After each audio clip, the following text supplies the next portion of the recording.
आप देख रहे हैं LN न्यूज। त्याच्या हाईटच्या उंचीच्या याच्यावर शिकार करतो.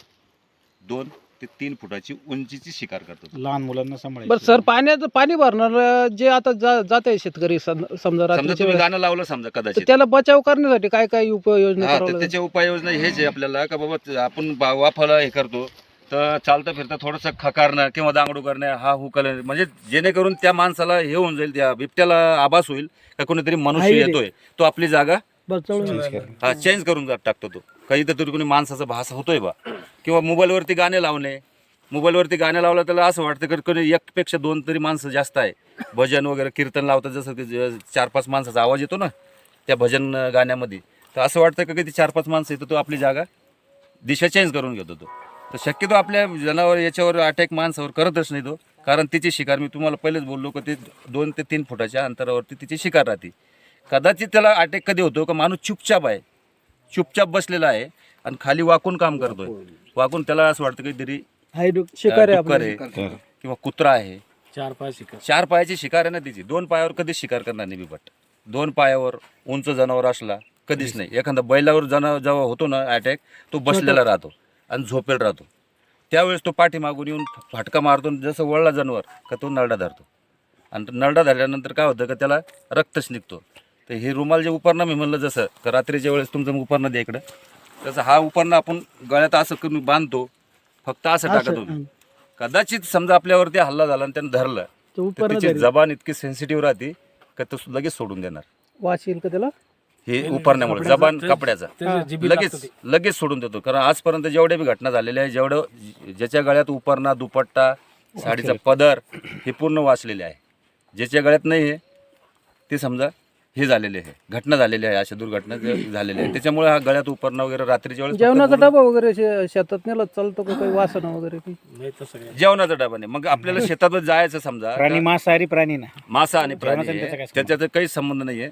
दुसरी गोष्ट का तुम्ही शेतात समजा आपल्याला इथं नेहमी यावं लागतं, तर आपला टायर घ्यायचा, वेस्टेड टायर मोटरसायकलचा, आणि त्या टायराला थोडं तोडून घ्यायचं असं 4 बोटाचा, आणि त्याच्यामध्ये जिवंत आपल्या मिरच्या ज्या वाळलेल्या मिरच्या राहतात, लाल मिरची, त्या बुकटीने करायची, अख्ख्या मिरच्या भरायच्या त्याच्यामध्ये, आणि एका साईडला लावून द्यायचं. म्हणजे ते कचवा अगरबत्ती सारखं जळत राहतो 1 ते 2 तास. त्याचा ठसका 1 ते 2 किलोमीटरमध्ये पसरतोय, आणि त्या पसरल्यामुळे तुमचे रानडुक्कर, हरणी येणं बंद होतात. कारण रानडुक्कर 5 किलोमीटरपासून शोषण क्रिया राहते रानडुकराची.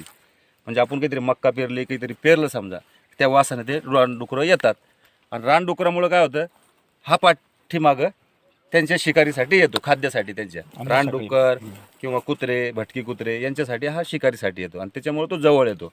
आणि माणूस कदाचित कामाला लागला का खाली वाकून आलं की त्यावेळेसच अटॅक होतो. पण अटॅकच्या अगोदर बचाव, कारण तो वन्य प्राणी कितीतरी म्हणला तर मुक्क जनावर आहे, तो समजू शकत नाही. पण आपण समजू शकतो का आपला स्वतःचा बचाव. म्हणजे चालता बोलता समजा, चालता आपण 2 बी असले तर गप्पा मारणे, जोराने बोलणे, किंवा मोबाईलवरती सिंगल असले तर मोबाईलवरती बोलणे, हाच आपल्यासाठी बचाव आहे. आणि तसं आरडाओरडा करून त्याच्या पाठलाग करू नये.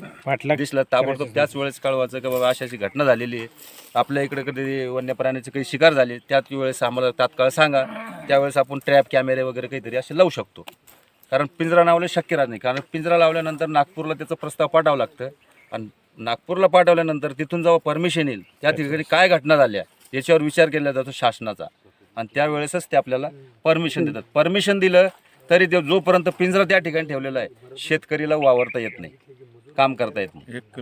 1 किलोमीटरच्या अंतरापर्यंत तिथं मनुष्याला जाता येत नाही. आणि पिंजरा लावला, कदाचित त्या ठिकाणी काही घटना झाली, कारण पिंजरा लावताना आम्ही पूर्ण गावात दौंडी वगैरे याच्यामुळे सांगतो का त्या ठिकाणी क्षेत्रामध्ये पिंजरा लावलेला आहे, जाऊ नये. जेणेकरून काही घटना झाली तर शासन जिम्मेदार राहत नाही. त्याच्यासाठी पिंजऱ्याचा आपण हेच नाही विषय करायचा, फक्त आपला बचाव, चालतं पुरतं बोलणं करणे, हेच आपलं. त्याच्यामध्ये अधिक काळ एका जागेवर नाही राहू शकतो, त्याच्यामुळे चिंता करण्याचं कारण कारण आपलं एवढं क्षेत्र असं ऊसाचं यायचं नाही, कारण तो टाकळी भाग, हातनूर भाग ह्या भागाला जिथं पाण्याचं जास्त क्षेत्र आहे बाजूला, त्या ठिकाणी खाली होती याच्या अगोदर. इथं काही केळीची बाग नाही, इथं काही जास्त ऊस नाही. 3 किलोमीटर में आदमी भी नहीं आ सकते. वही पता है ना. टायर नसतील.